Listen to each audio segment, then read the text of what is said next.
Today I'm going to tell two stories. The first is a story about success. In 1990, my parents emigrated from Peru.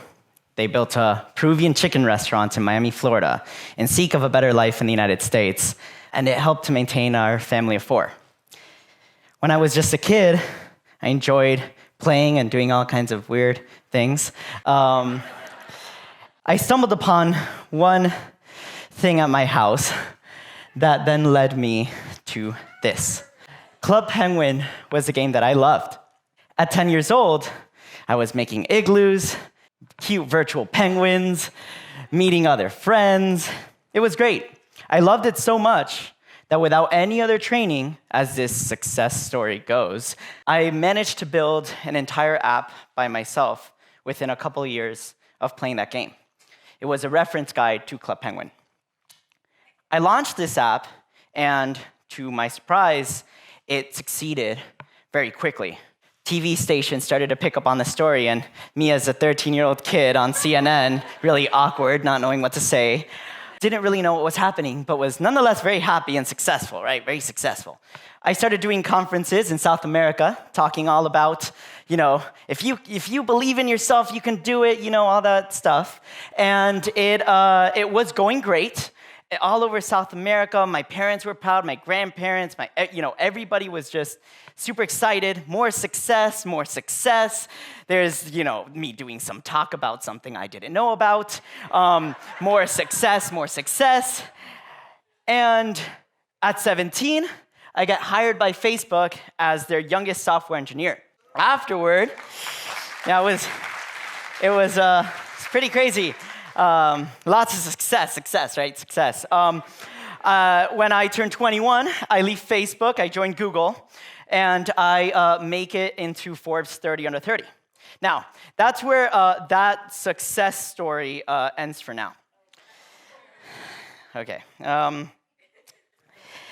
1990, my parents emigrated from Peru to start a Peruvian chicken restaurant and to support a family of four.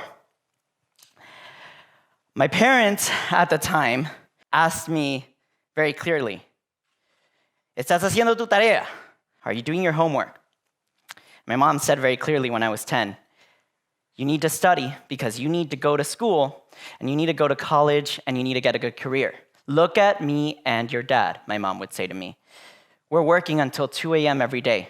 We don't have enough money to pay for things. And in the meantime, when do we get to have fun? If you want to be happy, get a career, study. Now, I was 10, so I didn't really pay attention. I was busy on the internet, and that meant playing Club Penguin. In this story, when my parents wanted to go to the beach, I'd sit in the car and play on my computer. The beach in the game became more interesting to me than the beach in real life. Without even knowing, I was so addicted to this game that I had this idea to build an app about it, but I didn't know how to code. So I just knew how to Google. So I copy and pasted what I found, tweaked it, and by the time I was 12, I had barely stitched some half-working prototype of an app, I guess. And you see, whenever I got stuck, I wouldn't ask my mom or my dad for help. I would just ask the internet. I launched the app, and it actually turned out to be a saving grace for the family.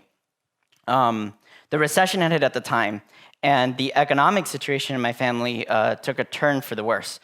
At 14, I was paying the bills in the house for my family from the money with the apps, but the credit card debt that accrued since 2008 and the foreclosure on our home, it just wasn't enough money. So I tried to make more apps. Any reference guide, anything, any Pokemon. I'd never played Pokemon. Okay, Pokemon, that's what other kids like. Okay, maybe that gets more money. But it wasn't enough. I developed an addiction to McDonald's. I started eating it 3 times a day, and at the brink of diabetes, I was 200 pounds. And then, despite trying to build these apps, me and my family were evicted from our home. My parents closed down the chicken restaurant. and lost their jobs. My grades in school went from bad to worse, and even so, I was touted as this successful kid that inspired. Despite my frustration and urge to scream and cry, and I put a big smile on my face when the camera turned on. That's what it meant to be successful, right? My brain knew it was time to switch at that point whenever the camera was on, to turn from survival mode to successful mode. See, okay, that's the thing about stories of success and stories of survival. In some ways, they're very similar. In other ways, they couldn't be more further apart. Success for me was just a word for the cameras. I was never asked to define it. It was defined for me. And all I wanted was just food and our house and not to worry. Maybe I learned all the wrong lessons about success. I stand on stage today, but I stand also at the crossroads of these two stories. And I still haven't figured out what success really means. We want to tell a story of fame and success and happiness. And right now the cameras are on, so here's my smile. But like Club Penguin, sometimes stories become an escape. And sometimes when we tell these stories of happiness and success and having a house and this, when we do want to tell these stories, sometimes we're just telling a fantasy. So what's the takeaway, I guess? The reality is, I don't know.